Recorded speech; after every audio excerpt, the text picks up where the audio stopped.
Chapter 26, The Arrival. In the dimension of the sealed weapons, Hyperion keeps Chaos company while he recovers. Chaos thanked him for his ichor, his divine blood. Iapetus jokingly complains about having to do all the ceremonial work. Pontos wants recognition for his help only after his brothers and sisters are all revived, says Hyperion. Pontos smirks and comments how ungrateful they are, which angers Hyperion. Pontos moves on and explains that with the return of the Titans also comes the return of the Great Labyrinth. Back with Hector and Hyperion, Hector reveals why he chose to battle Milo. Long ago he was under the divine protection of Apollo and couldn't even feel pain. However, he still lost to Achilles, who unbeknownst to him had the same protection, but under the goddess Athena. The warrior strikes Scorpio Milo 1,000 times, but in the end it was useless. Unlike Hector, Scorpio has a gold claw. Scorpio will end this battle with Scarlet Needle, an attack that strikes the central nervous system. This attack hits 15 times separately, but he will use it 14 times at once. Hector now remembers pain. Scorpio reminds Hector while he cannot change his past, he will be remembered by him forever. Hector accepts his fate, and Scorpio unleashes the final blow.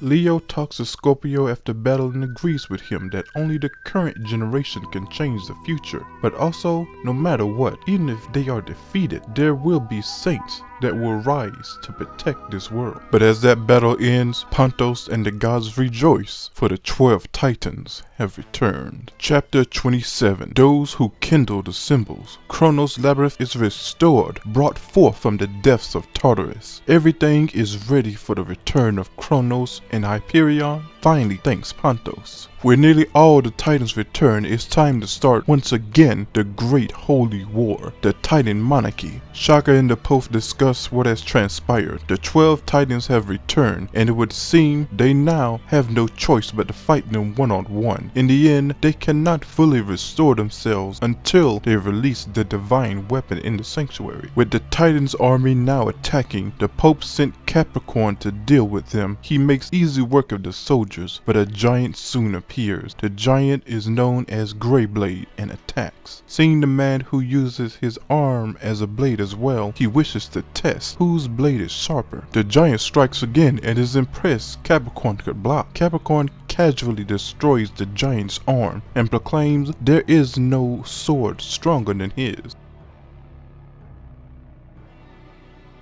But it was a trick. Galaxy Krios appears and gives honor to the giant by killing him and striking Capricorn. Capricorn feels the god's blade has struck through his cloth. The two engaged in rapid fire attacks. The Titan mocks his power and speed and unleashes a new technique, Aster Korea. The effect of this technique causes Capricorn to form a vortex of blood outside of his body, absorbing his life force and cosmos. This technique also allows the Titan to see into his mind. He sees the death of a warrior he respected and killed. He sees a man in deep sorrow, also sees a man responsible for all this pain, but it is blocked by a powerful source. A cosmos is manipulating the mind of Capricorn. Capricorn, however, can still move and attacks. Krios admires this, but it is no use. The Titan attacks and knocks him down. He prepares to unleash the final blow, but he is saved by Leo. He uses lightning plasma, but the Titan cuts it easily. He calls the technique clumsy and reflects it back at him. Both angered at the audacity of each other, they're ready for battle, but the weakened Capricorn blocks the attack of the Titan, saying this fight is still his. Leo tells him he is too weak and should go back to the sanctuary, but Capricorn says to believe in his brother, a man who he admires and respects, a man who he wishes to be like. He will never apologize for taking his life, but instead he wishes to take his place and protect Athena, even if his enemy is a god. He would do this by using the weapon that defeated his brother, Excalibur.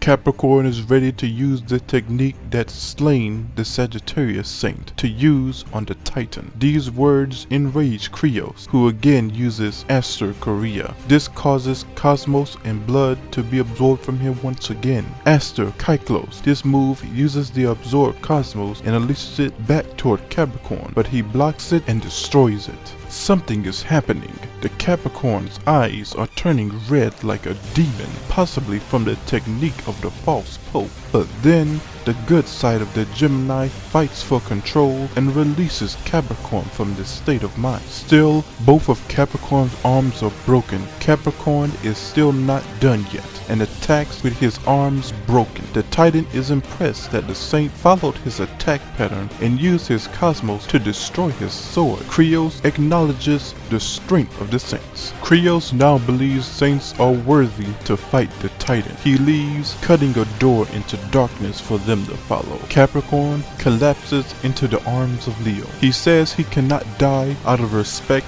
for Sagittarius Iolus. He cannot die until another saint becomes worthy of receiving Excalibur. But Leo believes there is someone out there already worthy. Old Master Libra feels a massive cosmos heading toward the sanctuary. Kronos has come for his weapon. Chapter 30. The one who stands in the way. Kronos has appeared in front of the statue of Athena. Capricorn tells Leo to leave, but he chooses not to leave behind his ally and will carry him to the sanctuary. Kronos feels the cosmos and his divine weapon sealed in the pedestal of the statue. Kronos easily destroys it, but the divine weapon is still protected by Zeus's lightning seal. Gemini meets Kronos, who has ordered all saints to sit by in their temples, much to their frustration. Suddenly, something is happening to the Gemini. He feels the duty to protect Athena and the earth come over him. Kronos feels a cosmos, but is confused because there is no saint here. Gemini, nay, I am here.